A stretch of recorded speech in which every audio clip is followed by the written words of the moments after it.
She must have a name. Didn't you ask her name? I've told you to time and time again. Now it's too late. I did ask her today. Well? What she said, I didn't understand. Well, speak. What was it? You haven't forgotten. Oh, no, I repeated it many times so I wouldn't forget. She said, I am the Immaculate Conception.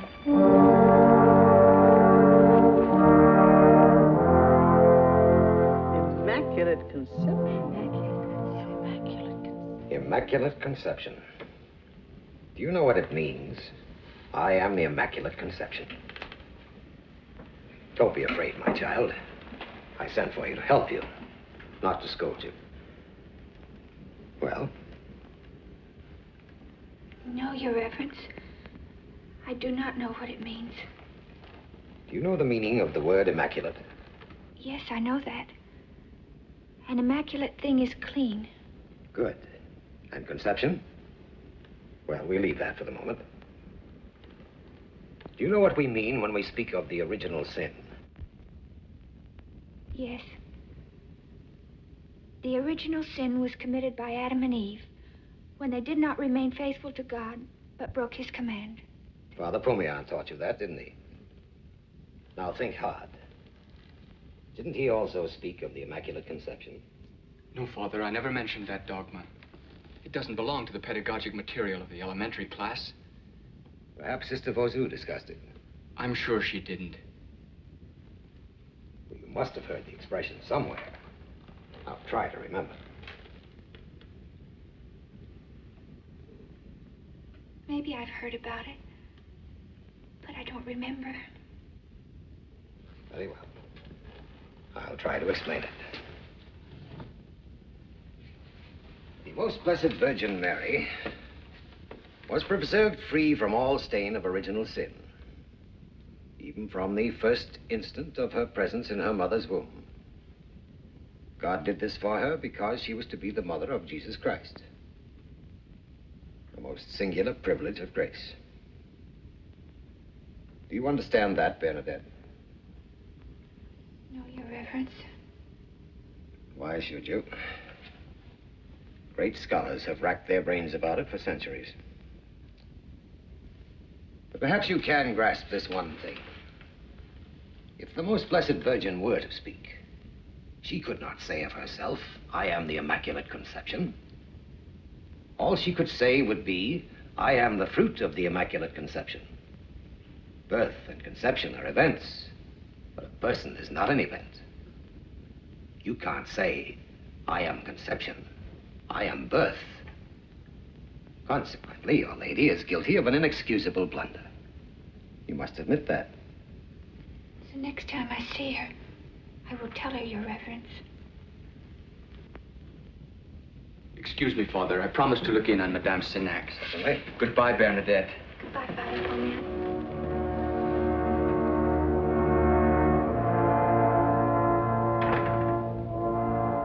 What am I to do with you, Bernadette? Your eyes seem honest, your words sincere. Yet I cannot believe you. Today, less than ever. As your confessor, I beseech you, renounce this falsehood. Confess that your mother, or your father, or your aunt, or someone suggested that phrase that you might become important in men's eyes. But I can't confess that. It isn't true. No one suggested anything to me.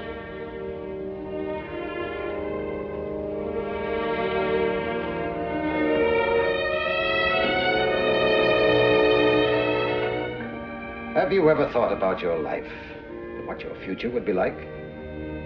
Like the future of all the girls hereabout.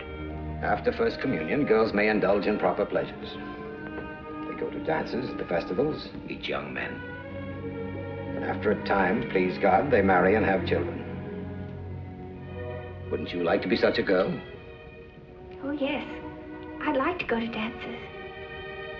Have a husband someday. Then wake up! Now! Otherwise, life is at an end for you. You are playing with fire, Bernadette.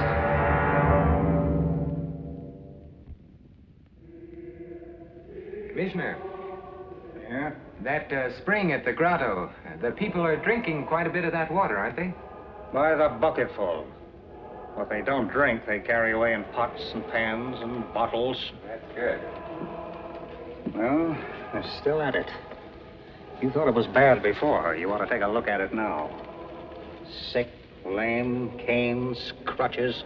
Some of them even look like lepers. Listen to this, Commissioner. December 22nd, 1789. All waters contained in springs, wells, streams, rivers, or any other source whatsoever shall not be consumed by anyone whosoever until the aforementioned waters have been thoroughly analyzed by a registered chemist. That's perfect. You know, I had a feeling that somewhere in all these books I'd find one old law that'd suit our purpose. Shall I send my men out to close the grotto now? No, not so fast, Commissioner. First, we'll take this to the mayor, and he will issue a proclamation.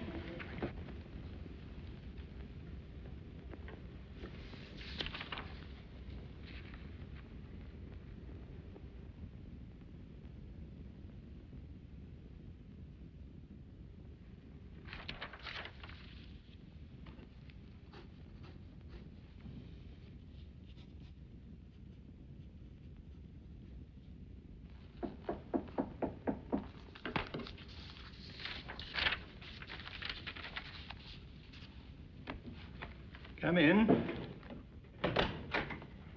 Come in, gentlemen. Thank you. I have good news, Monsieur le Maire. The Holocaust will spread no more. I've found a way to stop it. Our troubles are over. And ironically enough, it's the waters of Massabielle that will quench this fire.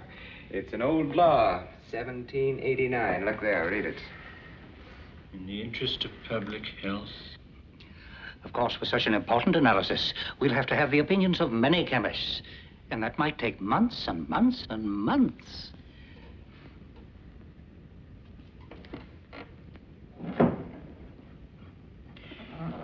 I wonder if we're not being a little too hasty in this. Perhaps we're short-sighted in dismissing the possibility of divine power in regard to Massabielle. For after all, I'm sure that you gentlemen, as well as I, do not want to oppose the will of God. Your sudden religious fervor is most touching, Your Honor. Could it be prompted by the fact that the devout masses have brought with them a wave of prosperity to Lourdes? Monsieur. But now that you mention it, we shouldn't overlook that either. Our hotels are filled, our cafes are crowded, and our shopkeepers have never known such business. And the railroad is sure to take advantage of this influx of visitors to Lourdes and extend its line here to Lourdes. Yes, and in that case we shall need more hotels. But aside from all that, I'm thinking mainly of the thousands of pilgrims who come here daily with hope in their hearts.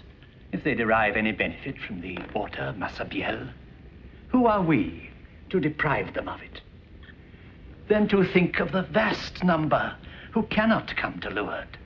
For them we could bottle the miraculous water, and it could be sold at a nominal fee all over the world. Your Honor, will you dictate the proclamation to close the grotto, or would you rather that I contact Baron Massy and ask for permission to do it myself? Very well, I'll do it. But I think you gentlemen are making a big mistake. Now, why not think it over for a time? Courage, take a proclamation.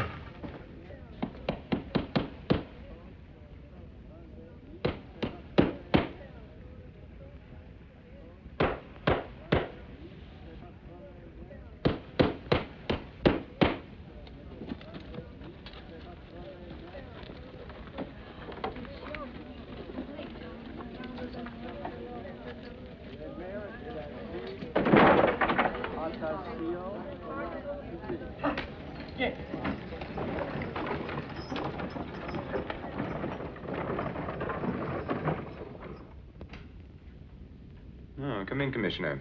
Any trouble? Oh, no. We finally wiped out this epidemic. No, Commissioner. To wipe out an epidemic, you must eliminate the cause. I left the grotto patrols night and day. Nothing can happen now. Perhaps nothing can happen at the grotto. However, since the lady is merely a figment of Bernadette's imagination, she can see her any place. Beside the river, in the harbor where she lives, or if she wishes, on the very steps of the city hall. Uh-huh. The next fence we build must be around her imagination.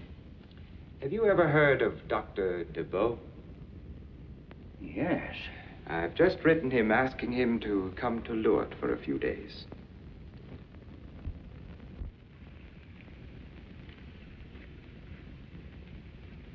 Just a moment. Come along. The Imperial Prosecutor wants to see you. You can't take her. She's done nothing. Come on. I'll go, Maman. Don't worry, it won't be long. Look, why must you keep plaguing her? She's tired and ill.